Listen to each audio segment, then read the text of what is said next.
여러분, 리브가, 야곱, 결국은 다 자기 합리화 속에서, 그래 이 복은 원래 내가 받아야 되는 거야.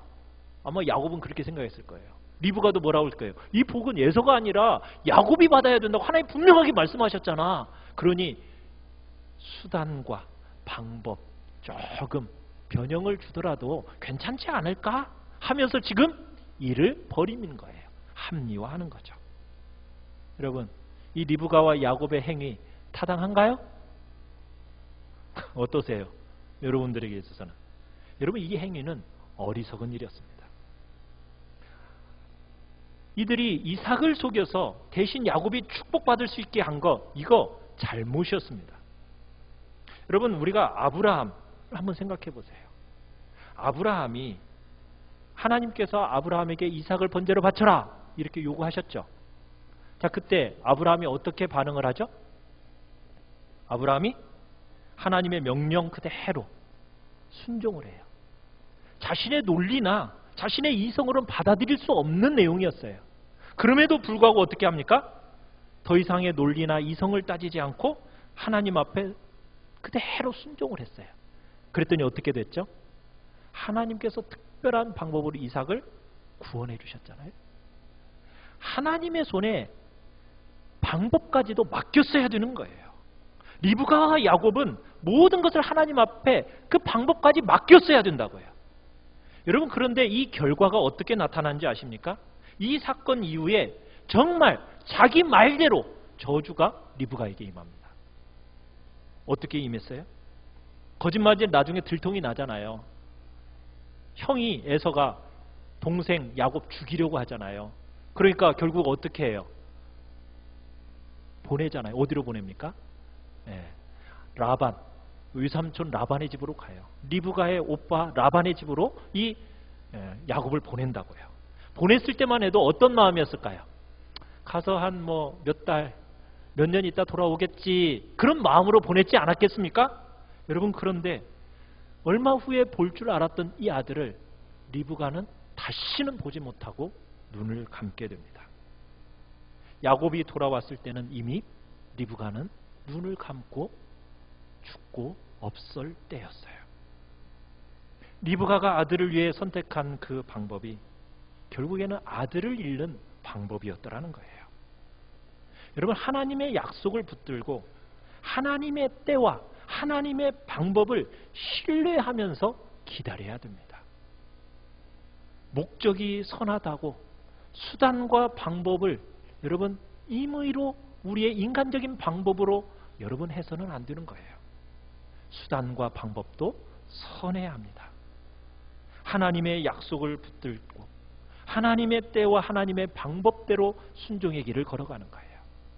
육체적인 방법, 세상적인 방법, 거짓, 조장, 여러분 이런 것들은 성경이 전혀 지지하지 않는 방법입니다. 하나님의 복을 얻게 했던 리브가는 결국 아들을 잃어버린 거예요. 그뿐입니까? 아버지를 속인 야곱은 어땠죠? 하나님께서 자신보다도 몇 배도 고단수를 만나게 합니다. 누구예요? 외삼촌 라반을 만나게 한 거예요. 그러면서 거짓이 주는 쓰라린 고통을 20년 동안 경험하게 하셨어요. 그러니까 리브가와 야곱이 겪는 그 1년의 과정을 통해서 하나님이 야곱이 벌인 그 사건들을 지지하셨느냐? 아닙니다. 지지하지 않으셨어요.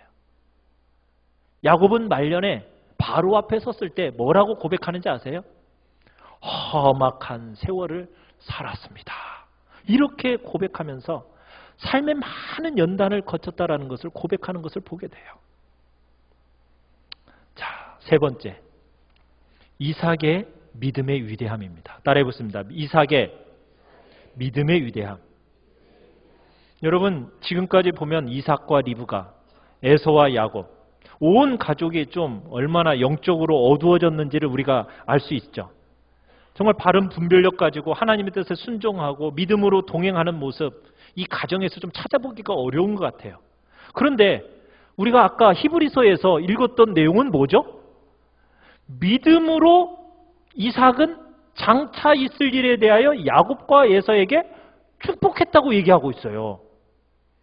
아니 여러분 우리가 여기 지금 보고 있는 내용은 뭡니까? 지금 이삭이 리브가와 야곱에게 속아서 지금 축복했지 지금 믿음으로 축복을 했나요? 아니잖아요. 이 말씀을 좀 어떻게 보면은 이 히브리서 말씀하고 좀 맞지 않는 것 같아요. 그런데 성경은 놀랍게도 이삭이 믿음으로 축복했다는 이 말에 대한 근거를 제공하는 단초가 창세기 27장에 나옵니다. 이삭의 생애에 있어서 가장 중요한 성경 구절이에요. 우리 27장 33절 우리 같이 한번 읽어보겠습니다. 27장 33절입니다. 시작. 이삭이 심히 크게 떨며 이르되 그러면 사냥한 고기를 내게 가져온 자가 누구냐? 내가 오기 전에 내가 다 먹고 그를 위하여 축복하였은즉 그가 반드시 복을 받을 것이니라. 여러분 여기서 주목할 내용이 뭐냐면 이삭이 심히 크게 떨며 라는 부분입니다. 지금 이삭은 자기가 축복한 사람이 에서가 아니라 야곱이다라는 것을 알게 됐어요. 그러면서 지금 심히 크게 떨었습니다. 왜 떨었을까요? 그 교활한 야곱이 태어날 때도 먼저 나오려고 형의 발뒤꿈치를 잡고 그러더니 결국 또 이런 짓을 했구나 라는 어떤 분노에 찬 치를 떠는 그런 떨림이었을까요? 아닙니다. 그렇게 해석할 부분이 아닙니다. 여러분 편애적인 생각, 세상적인 기준으로 어떻게 보면 이삭은 영적인 눈이 가리워져 있었어요. 그러다가 자신이 축복한 대상이 야곱이었다라는 사실을 딱 깨달은 거예요. 이때 딱 깨달은 거예요. 그때 그러면서 뭘 깨달았냐면 하나님이 이 속에 간섭하셨구나. 하나님께서 개입하셨구나라는 것을 이 사실을 알았을 때 깨달은 거예요. 그러면서 이삭의 마음속에 자신의 자아가 깨어지는 것을 경험합니다. 육신적인 자아가 깨어지는 것을 경험해요. 하나님의 뜻을 깨닫는 어떻게 보면 충격적인 각성의 순간이 바로 떨림의 순간이에요. 자신의 연약함과 자신의 어두움 중에도 하나님의 뜻이 왜곡되지 않고 이루어지는 것을 이삭이 딱 깨달으면서 야, 하나님의 뜻은 이렇게라도 이루시는구나. 그러면서 말할 수 없는 두려움이 갑자기 이 이삭의 마음속에 몰려들어오는 겁니다. 자신은 영적인 우둔함 때문에, 둔감함 때문에 어떻게 보면은 정말 허물과 죄를 저지를 수밖에 없었는데도 불구하고 하나님은 하나님의 계획과 뜻은 변함없이 세워가시고 이루어가시는구나라는 것을 이 이삭의 마음속에 깨달아 알게 된 거예요. 비정성적인 방법이지만 하나님의 뜻을 이렇게 어리석고 악한 계획을 하나님은 바꿔버리시는구나. 딱 이것을 깨닫는 순간 자신은 이제 야곱을 축복해야 된다는 것을 기정사실화 해버립니다. 그러면서 그 이후로는 야곱을 축복한 그 축복을 취소하지 않아요. 절대로 취소하지 않아요. 지금 에서가 와서 자기한테 축복해달라고 울며 불면서 부르짖습니다. 자, 우리 34절 읽어볼까요? 시작. 에서가 그의 아버지의 말을 듣고 소리질러 슬피 울며 아버지에게 이르되 내 아버지여 내게 축복하소서 내게도 그리 하소서. 자, 울며 불면서 내게 축복해달라고 외칩니다. 우리 38절도 한번 봅시다. 38절 시작. 에서가 아버지에게 이르되 내 아버지여 아버지가 빌 복이 이 하나뿐이리이까 내 아버지여 내게 축복하소서 내게도 그리하소서 하고 소리를 높여 우니 몇 번에 걸쳐서 아버지 저도 축복해 주세요 하면서 지금 에서가 지금 이삭에게 울부짖으면서 축복해달라고 하고 있어요. 그런데 지금 축복해줘야 안 해줘요? 축복을 안 해주고 야곱에게 축복한 것을 그냥 기정사실화하고 끝내버립니다. 여기에 이삭의 위대한 믿음이 있다는 거예요. 왜요? 그냥 이미 입 밖에 내뱉은 말이니까 그거 담을 수 없어서 어쩔 수 없이 그런 것일까요? 그런 게 아닙니다. 이삭은 하나님의 뜻을 비로소 깨달은 거예요. 자기 자신은 지금 에서를 더 사랑합니다. 에서에게 지금 마음이 끌려요. 그렇지만 분명하게 하나님의 뜻이 딱 드러나니까 나타나니까 그 뜻에 그냥 즉각적으로 순종하는 거예요. 하나님의 뜻이 어디 있는지를 딱 알게 되니까, 하나님의 원하시는 바가 무엇인지를 딱 알게 되니까 이제는 이삭은 그 말씀을 분명히 그냥 붙잡는 겁니다. 여기에 이삭의 위대한 믿음이 있는 거예요. 자기가 사랑하는 아들 에서가 방성대곡하면서 자기 축복해달라고 요청하지만 확고한 태도로 뭐라고 얘기합니까? 야곱이 복받을 것이다. 이렇게 말하고 끝내버리는 거예요. 우리 37절 보십시오. 37절 같이 한번 읽어보겠습니다. 시작.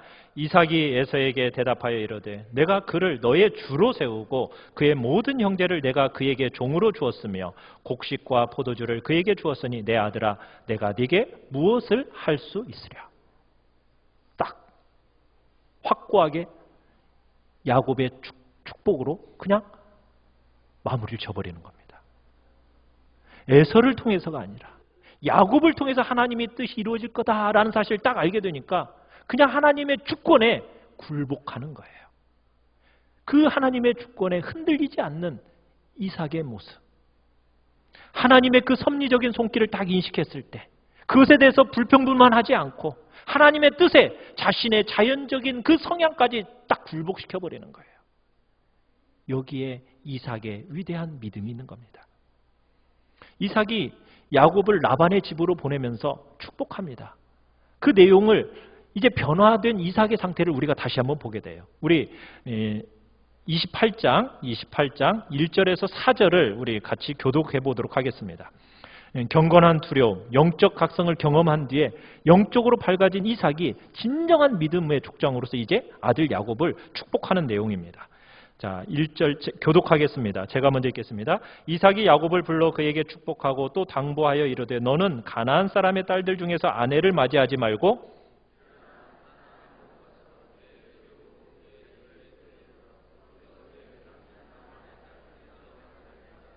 전능하신 하나님이 내게 복을 주시어 내가 생육하고 번성하게 하여 내가 여러 족속을 이루게 하시고 아브라함에게 허락하신 복을 내게 주시되 너와 함께 내 자손에게도 주사 하나님이 아브라함에게 주신 땅 곧 내가 거류하는 땅을 내가 차지하게 하시기를 원하노라. 아멘.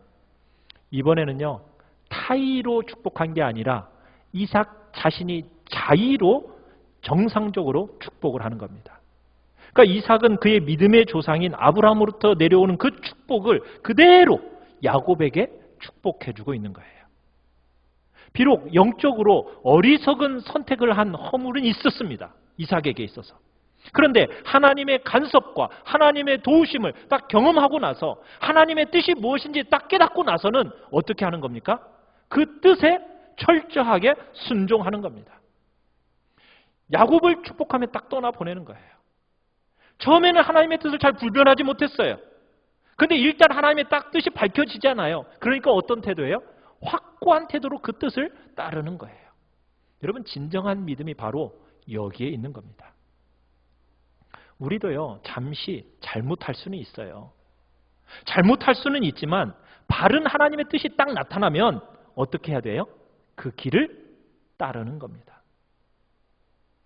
어떻게 보면 이삭의 축복에 대한 이 히브리서의 기록은 연약한 우리를 끝까지 하나님이 간섭하셔서 하나님의 뜻을 받들어 섬기는 도구로 사용해 주신 어떻게 보면 놀라운 은혜의 기록입니다.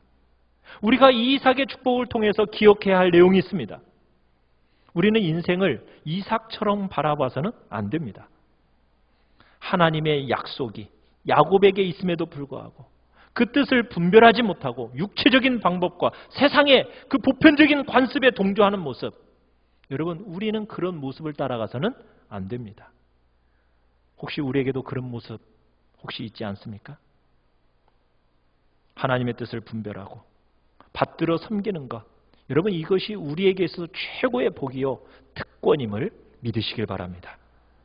여러분 다른 사람들이 나를 어떻게 생각하는 거 그거 중요한 게 아닙니다. 여러분 하나님이 나에게 원하시는 뜻이 무엇일까? 이걸 분별하고 그 뜻에 순종하는 것이 최고의 복이에요.